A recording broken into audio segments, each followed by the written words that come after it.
Alors maintenant qu'on a mis en forme la zone header, en fait, l'idée c'est on fait pareil pour le reste.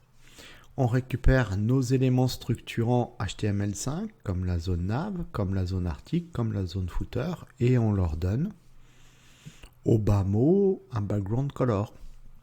Donc là, l'idée ici, c'est qu'on aille manipuler la zone nav et on lui dise, toi, tu aurais une couleur de fond. Alors, je propose, par exemple, du 333, voilà, un noir, un petit peu plus léger. Alors, par contre, on pourrait ici, effectivement, se rendre compte d'un problème qu'on peut rencontrer.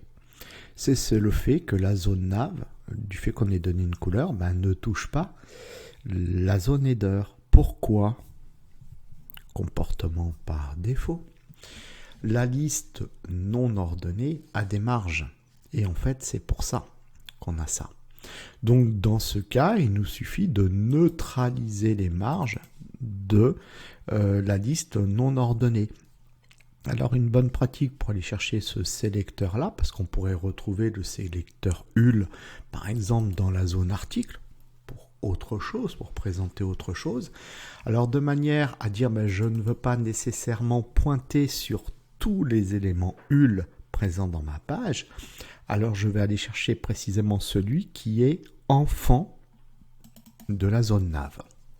Donc, du coup, ici, pour faire des choses correctes, en termes de sélecteur, je pars du sélecteur parent nav, et je vais chercher le sélecteur enfant HUL. Et je vais chercher la propriété margin que je vais caler à 0. Et automatiquement, voilà, on a pu ici ce blanc, voilà, cette marge qui nous dérangeait. C'est des petits trucs, c'est tellement simple et on fait que avec des choses qu'on a apprises. Après, on peut aller complexifier les choses, que je ne vais pas faire ici évidemment. C'est de venir manipuler ce qu'on appelle les items. Les items, c'est ça. D'accord ? C'est les paires de balises li qui contiennent les liens de notre zone de navigation. Parce que l'idée après, c'est de modifier les comportements, etc. C'est-à-dire là, on a un comportement de type bloc avec les items, on le voit, on le comprend. On a des listes à puces, on a tout ça. Donc du coup, faire vraiment une zone nav et tout ça, mais avec des techniques un petit peu plus évoluées en CSS. Pour l'instant, le niveau n'est pas là, on apprend les bases. Mais par contre, l'apprentissage des bases qu'on a, on est parti sur la structure d'un site web. Parce qu'en fait, c'est la structure d'un site web qu'on fait là. Bon, simple, mais une vraie structure d'un site web.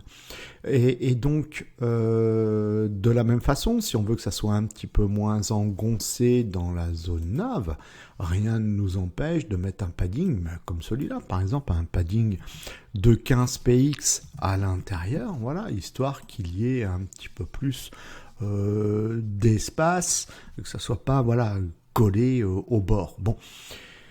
Et puis après, on peut faire la même chose pour le pied de page si on en a envie. Donc le pied de page, c'est quoi ? C'est la paire de balises footer, voilà. Et puis à la paire de balises footer, on va lui donner une couleur de fond. Alors on va aller sur du gris, on va dire par exemple du CCC, voilà. Donc ça, c'est notre footer.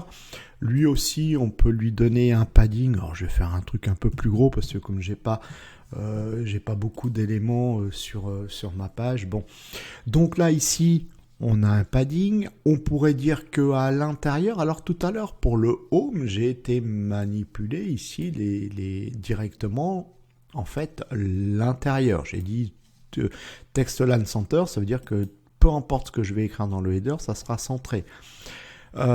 Text transform uppercase, peu importe ce qu'il y a à l'intérieur, ça sera écrit en majuscule. Alors on peut faire autrement encore. Ce qui nous permettra tout à l'heure de vous montrer comment on fait pour la zone article. Donc là, admettons, ici dans mon footer, au lieu de faire comme le home, le header, j'ai juste écrit le mot home, j'ai rien fait d'autre. Par exemple, pour le footer, je vais dire, oui, mais dans le footer, je veux un paragraphe où ce soit marqué copyright, all rights reserved. Alors déjà, le copyright, je vous conseille de faire ça. D'accord ? C'est et commercial copie point virgule. Ça, c'est des caractères HTML qui nous permettent de faire de la retranscription. Voilà. Sinon, vous utilisez le symbole du copyright, mais ça, c'est une bonne chose. Et puis après, on écrit, j'ai dit quoi? J'ai dit all right reserved. Tout droit réservé, CTRL S. Bon. Alors maintenant, moi, si j'ai envie de manipuler ça, j'ai envie que ça soit centré et tout ça, bien, je vais pas... Alors, je peux le faire au niveau du sélecteur parent, footer, et donc tout le monde sera centré à l'intérieur, ou alors je peux dire, ok, dans mon footer, j'ai un paragraphe, je veux que ce paragraphe, son contenu soit centré. Ok. Donc à ce moment-là, je fais comment? Je vais partir du sélecteur parent, je vais chercher le sélecteur enfant, et je vais chercher ce que nous on a appris, TextLine Center. Et là, les informations vont être centrées, mais c'est les informations du paragraphe. Si j'avais d'autres informations avec d'autres balises, ils ne seraient pas centrés par défaut. On le reverra quand on va faire la zone article. Et puis ensuite, je peux manipuler le texte du paragraphe. C'est-à-dire que si j'ai envie qu'il soit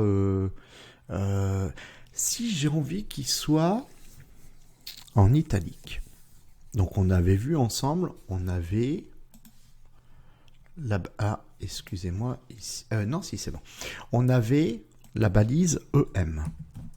Donc je vais faire ça et on va enfermer ici notre paragraphe dans la balise EM. Notre truc là, notre texte, il est en italique.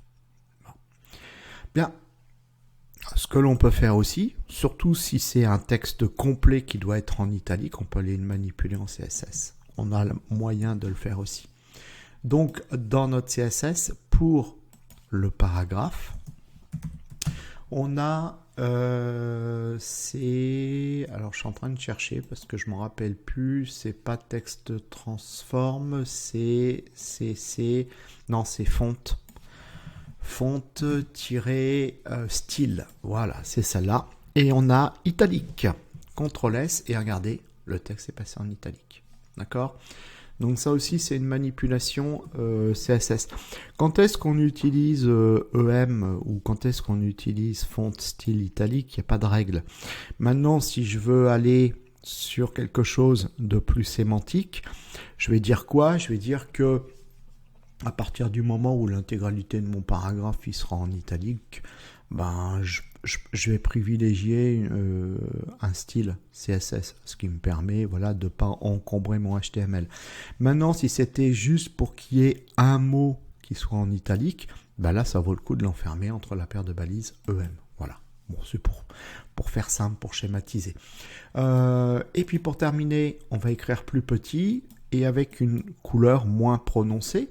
Donc du coup, pour le paragraphe, on va lui donner une couleur. Alors on va chercher le 333 par exemple, voilà.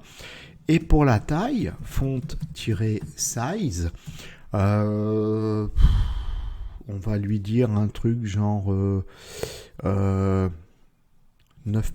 Alors ça va être petit, mais bon, voilà. Donc là ici, vous voyez comment on a manipulé nos éléments, voilà.